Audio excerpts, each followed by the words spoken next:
Hi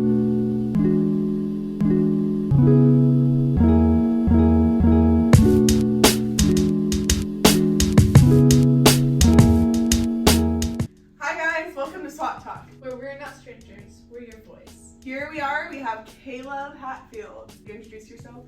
Yeah, so my name is Kaale Hatfield. I work at the Alliance Southwest Missouri in Joplin, and I'm just kind of coming down here to talk to you guys about like what I did when I was in high school and when I was in college. So when I was in high school, I founded a group called S.W.A.T. It stands for Students Opposed to Drug Abuse. And what we did, we put together community education events, activities, events for parents to come to, kind of like you guys are doing, just on a less grander scale.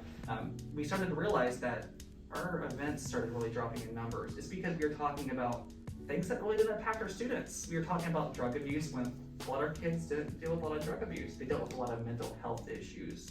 The reason we found that out is because we did a survey, a school-wide survey, which was unanimous. They filled it out and they talked about what was really happening to them. So we then started talking more about mental health, and we saw a lot of great things come out of our students.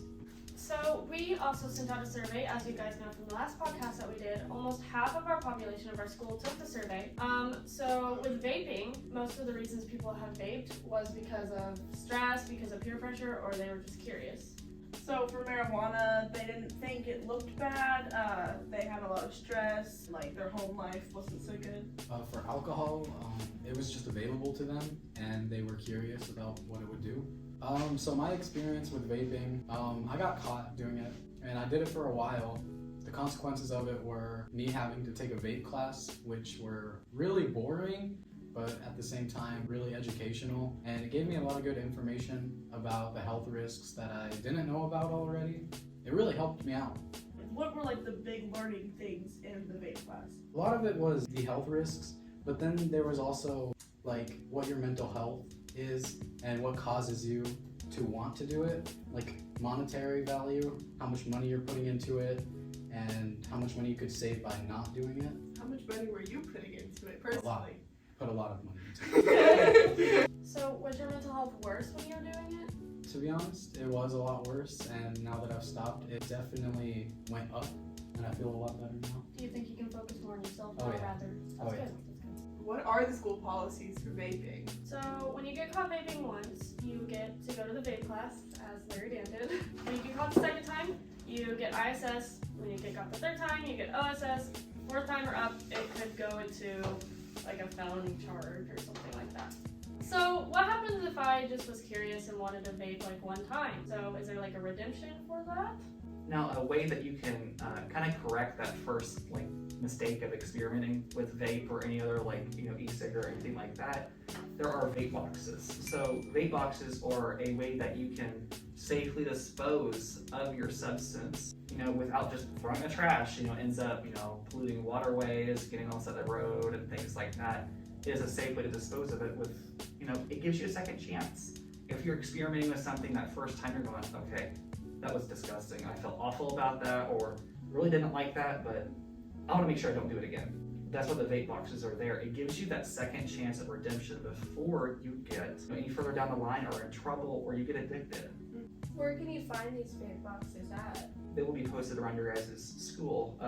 They will be acting as like kind of that way for you to just have a second chance. They'll be discreet, but they'll also be a safe way for you to dispose of your substance. I don't know if like you've had any experience with vape boxes, but if you have, like what are the experience that you have had with them? So my high school never had them. I'd like to see them get them, but we never had them. But I know a lot of other schools in the area typically do. A lot of schools in the like bigger areas do, but since you guys are in McDonald County, you're not a large area, you're a large school, so you guys are kind of the first in the area to really, of the school of your size, to have vape boxes, which is kind of a big thing. Definitely in places like I work, we look at this as a huge success for you guys. Yeah. So in summary, this is a way to safely dispose, to stop what you almost started, start over.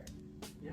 Okay, no one likes getting caught doing whatever they're not supposed to be doing. It's embarrassing, you feel a little shameful, and people remember that. So this is your way of avoiding that social stigma of going, oh my gosh, I got caught. This is your way of preventing not only bodily harm, mental harm, but also kind of weird social stigma going, Okay, he got caught for that, and now he's in OSS, ISS, the vape class.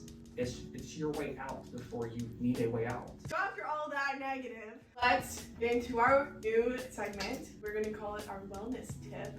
For our first wellness tip, if you have a suggestion. What we do at my work, whenever we're working with any of our clients, when they're highly stressed or we just need an icebreaker or anything like that, we have something we call new and goods.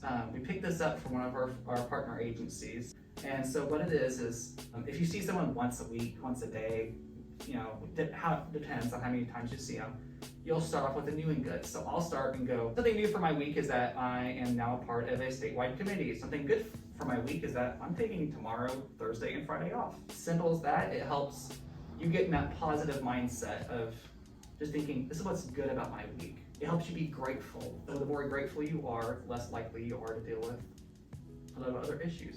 We want to challenge you guys to come up with a new and good in your guys' seminar class this week. Ava, do you have a new and good for this week? I got 3 new dogs this week, and that's good because I love them and they're very cute and very wiggly. Something new and good in my week is that I am going to state competition for computer technology.